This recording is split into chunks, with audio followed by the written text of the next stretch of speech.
Kiitos, terve kaikille. Oli ehkä joillekin tuttu esitys, tuttu biisi otettu bändi. Kiitos. Ekana pitää kyllä kysyä, olet varmaan vastannut jollekin, että no sun rummut oli tuossa esityksessä pikkusen erilaiset kuin mitä nämä täällä. Joo, siihen rakennettiin tuollaiset liikkuvat rummut. Se oli ihan tätä esitystä varten vaan. Normaalisti soitan kyllä tämän näköisellä rummusetillä. Rope, urahan alkoi, tai en tiedä alkoiko ihan uraa, mutta muillakin rummuilla on soitettu.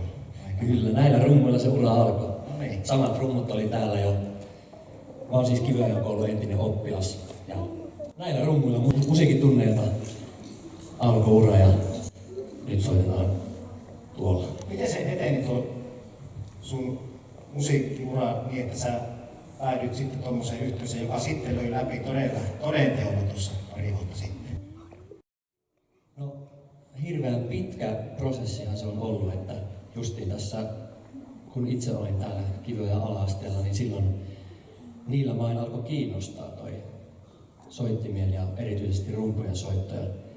Sitä mä sitten harrastelin vuosikaudet ja jossain vaiheessa tajusin, että hei, tästähän saattaa saada ammatti itselle, jos oikein kovasti vielä harjoittelee. Ja sitten monta bändiä oli ennen Portion Boysia jo mulla ja 2017 vuonna sitten pääsin tähän bändiin ja siitä pikkuhiljaa ollaan paljon tehty keikkoja ja töitä, niin nyt ollaan päästy tähän, missä ollaan tällä hetkellä.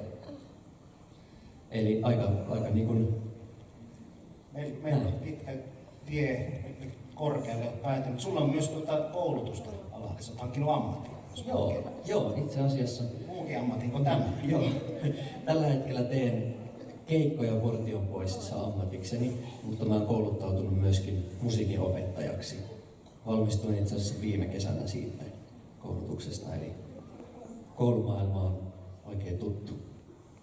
Jos palataan vähän sun vielä kouluaikoihin ihan tänne Kiviajalle, niin katsotaanpa pieni muistelu.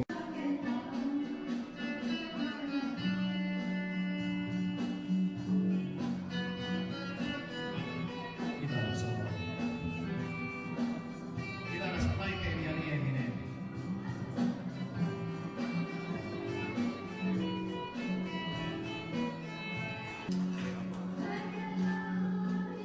On liikuntasani toinen ykköskohta.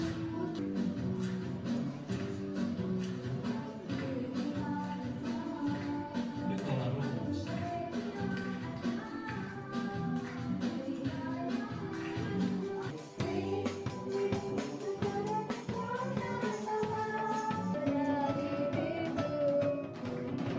Joo, muistan hyvin tuon musiikkiluokan. Se oli eri paikassa silloin. Tuolla noin.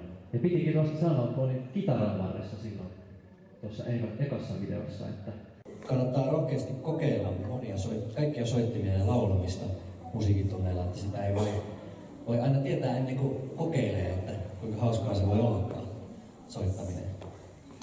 Itseäsi ne rummut sitten loppujen lopuksi veti eniten puoleensa, mutta monia soittimia on kokeiltu. Ja mikä tää tarina oli, kun sä sitten päädyit rumpaliksi?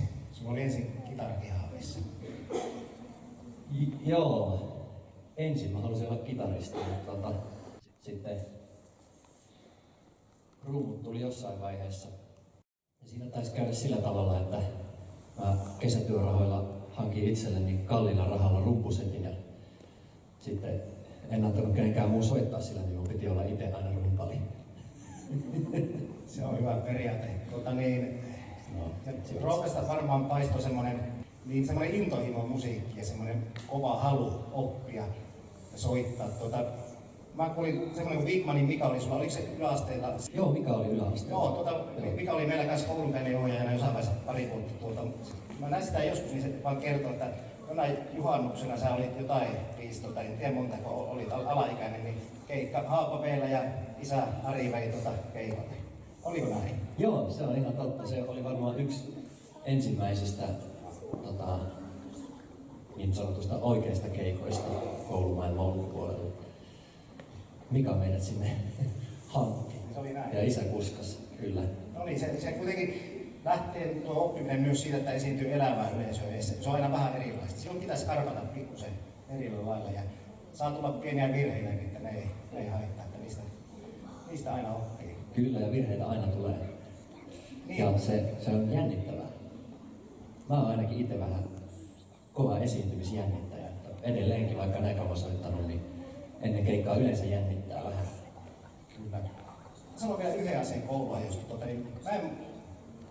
se, että koulussa on kiva olla ja mukava olla, niin sehän riippuu, että ollaan aina toisille ystävällisiä ja hyvää henkiä. Mä voisin Roopesta sanoa, että mä en ainakaan tiedä, että Roope olisi ikinä kiusannut ketään. Mitä sä ajattelet kiusaamisesta? Joo, näin mä muistelen kanssa, että mä en itse ole kiusannut, enkä ole ollut kiusattunakaan oikeastaan. Että meillä täällä Kiviojan koululla silloin muistan hyvin, että oli oikein hyvä ryhmähenki. Ja kiusaaminenhan on semmoinen juttu, että siihen pitää olla nollatoleranssi. Että siitä tulee tosi paha mieli kiusatulle ja myöhemmin sitten aina kiusaajalle myös. Että parempi niin pitää aina tehdä, että muistakaa pitää toistenne puolia, jos näette, että jotain kiusataan, niin puuttukaa siihen. Me puhutaan bändin kanssa myös aina paljon kiusaamista vastaan ja se on tärkeä juttu, että ketään ei kiusata, pidetään puolia. Mä soitan tässä yhden biisin ja saa laulaa mukana, jos tietää, tai kun tietää sanat. Tässä on pieni intro tässä biisissä myöskin, mutta sieltä sitten sen jälkeen huomaatte, mikä biisi alkaa.